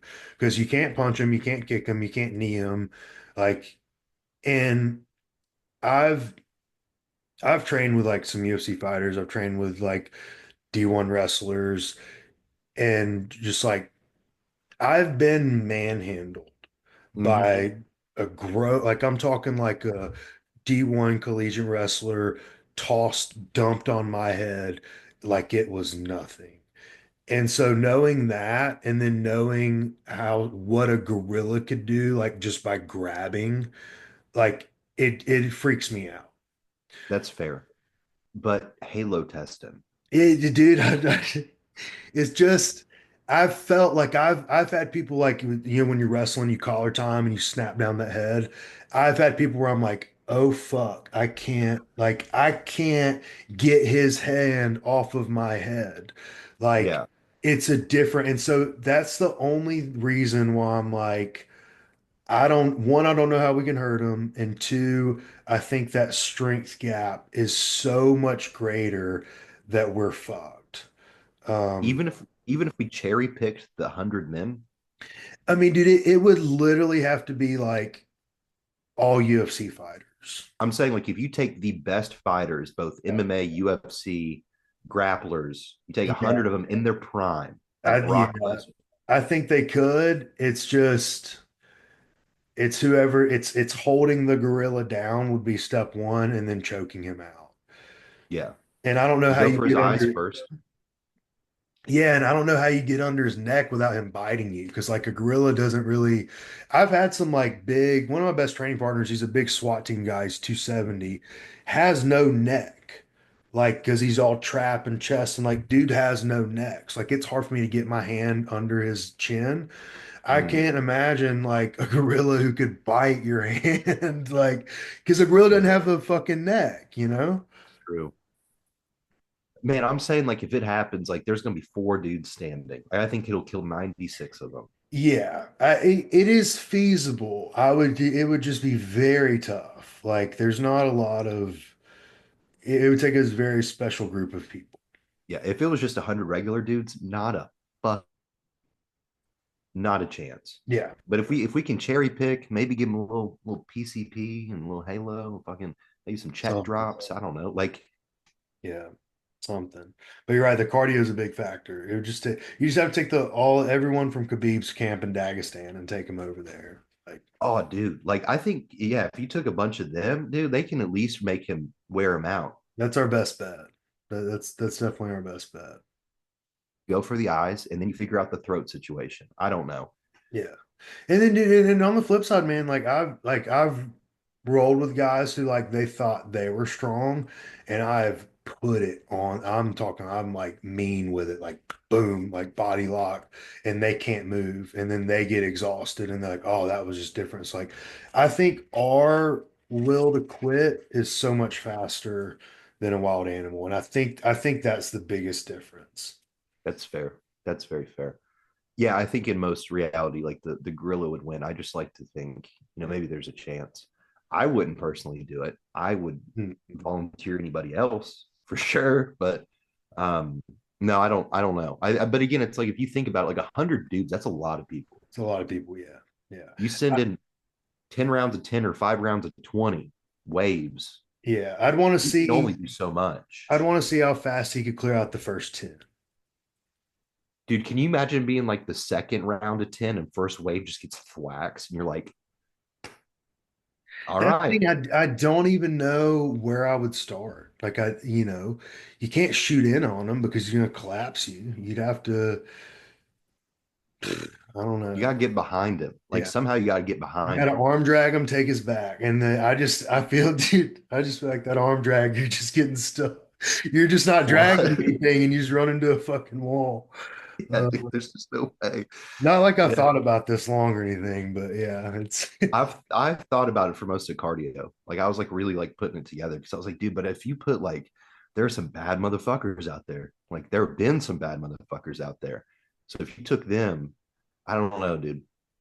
I feel like if one option too, we could go below the belt. If Kimbo slice punches him in the dick, dude, yeah, it's yeah, a great start. yeah. It's a huge start. Yeah. Um, Maybe I wish they would have started with a chimp first. But I think a chimp fuck you because chimp's probably faster. They're quick, dude. They'll Yeah. rip your fucking face off. I watched the Nature is Metal Mm-hmm. videos. Like, yeah, I remember like I'll randomly send you guys just like random kill scenes at like Yeah. 10:30 at night. Yeah, dude. It's, you Like I know know. what Alex is doing right now. Just doom scrolling, dude. No, Whatever. it's crazy. I mean, it's insane. But I will say too, the only other thing is like I think well, maybe a hippopotamus, but it is the most dangerous animal on the planet. Oh, dude, a hippo could take out 500. What Easy. what can you do to a hippo? Nothing. And do they swim? They run like 40 miles an hour. Yeah. And they bite, they're fast, they're massive. Their skin's gotta be like, you can't penetrate. What are you gonna do? Like, It's like leather. Yeah. Dude, they yeah, can swim quick too. I've seen them like chase down boats. yeah. You can't choke that out. You can't get behind that thing's neck. There's no way. No, dude, there's no way. You just at that point you just shoot yourself. Yeah, yeah, You just die with decency on your own terms, like a man. yeah. They call it What do seppuku. you guys think? If you guys want to comment below on your strategies and or who would win between 100 men, and also who would you choose in your round of 10 people? We would really appreciate that because I'm very curious. In the samurai culture, they call that seppuku. It's the honorable death. So you kill yourself with your own With a sword. sword Hmm. in the stomach. Yep. Respect. It's probably how I'll go out one day. Just be like fucking 85. Like, Dude, 85. Dude, if you sabuki yourself at 85, like what am I gonna do? I'll be young, a little younger, but not much younger. I don't know, man. Well, yeah, guys, I'm not really like gonna We're do not. that. We're okay. We're good. If I knew I was going to die, yeah, probably For sure. I'm not letting anybody else do that for me. It's try. my job. Yeah, Well, I get to see you tomorrow. that's weird. I know. Well, fuck yeah, dude. I'm excited. I'm ready to get this thing going. Andrew is kind of getting to eat right now, not really. Mm, I gave him an extra fish and veggie meal last night. But yeah, we'll recap his peak next week. Yeah, and then we need to decide if we're gonna break down. So I was thinking breaking down the Pittsburgh Pro, but I think we should recap it. yeah. Yeah. We'll bring our special guest on. For sure. Do that. That'll be super cool. And then we're in the thick of it, bro. Yeah. Let's get Well, down. everyone, thank you for listening. If you're watching, also thank you. I'm sorry for my camera sucking. I ordered another one. If you can like, comment, share, and subscribe, share with a friend, share on Instagram, leave us a 5-star review, all of that good stuff. It would mean the world to us as we are coming up on 10,000 listens on Spotify. So we're trying to reach the masses. Until next time, thank you for listening to the Coaches Union.